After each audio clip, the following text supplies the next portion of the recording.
In this 60-second PD, we're going to look at individual student options you can do under Teacher Tools. So for this student, I'm going to click on the device view icon, which is an eye. And here you can see not only a larger version of what they're currently looking at, but also all of their other tabs that they have open, and you can close those tabs out.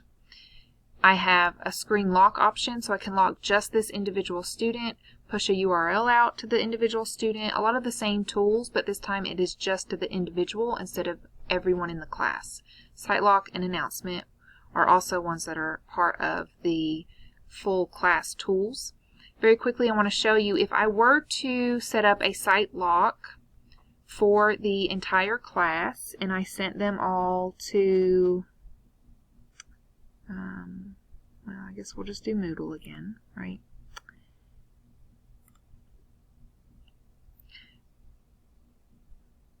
Now she's on only Moodle, and if she tries to go to another page, she gets that blocked by temporarily blocked site. So, and that is for the full class, right?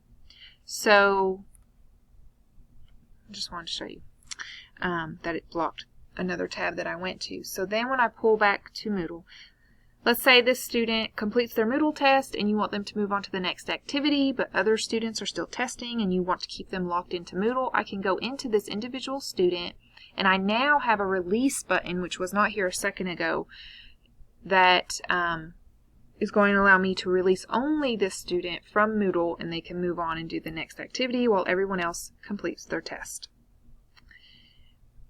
Some other options I have that are individual to the student is this chat option. So if I want to send them a message,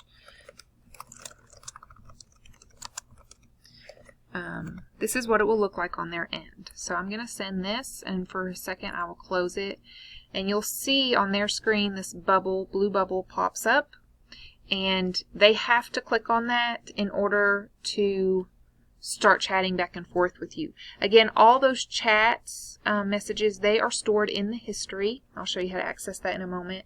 Now, once the student clicks on that, you can see that pops open and messages can go back and forth. You would have to go back into chat here to respond to them.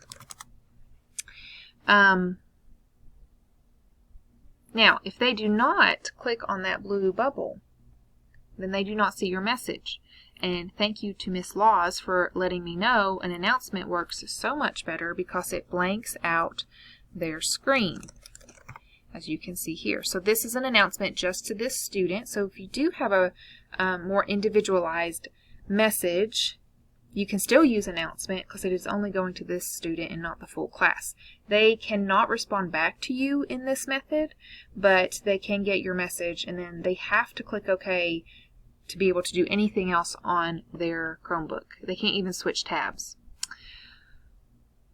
You can save a screen as well. So let's say they are on a page that may be questionable, or they're chatting with someone they shouldn't be, or whatever. You can save, choose the save screen option, and that's going to go into the history. And under history you have multiple tabs. So I have a chat history. This is the chat discussion we just had. My saved screens, which I just took. And then also any websites they visit during your class will show up under that first history tab. I'm just going to get a few to populate here so you can see what that will look like. So when I click on the history tab, here are the links that she visited during my class time and the amount of time spent on them as well. And then command history are the commands I used on this student's individual. So the site lock that I put her on was Moodle, and then I released her at this time, and then I also sent her an announcement. So that's all the history pieces, and that is saved for everybody's protection. The last thing I want to show you is that students, if you allowed it when you started the class or set up your auto scheduling, students do have the option to raise their hand. if you turned that on. And what that would look like on your end, that is this little orange hand in the corner of their screen. So you can maybe chat with them and see what's going on from there. To clear that, you would have to go back into Device View, and this would be lit up in order for you to clear their hand raise. And it does take a second for it to clear out, just to let you know. Students can also cancel the hand raise on their end. And then they can also start a chat. And so, if we're back on this page, if they try to start a chat with you, just so you see what that looks like, it's not very obvious. If you happen to notice on their screen that this popped out, that would be one option.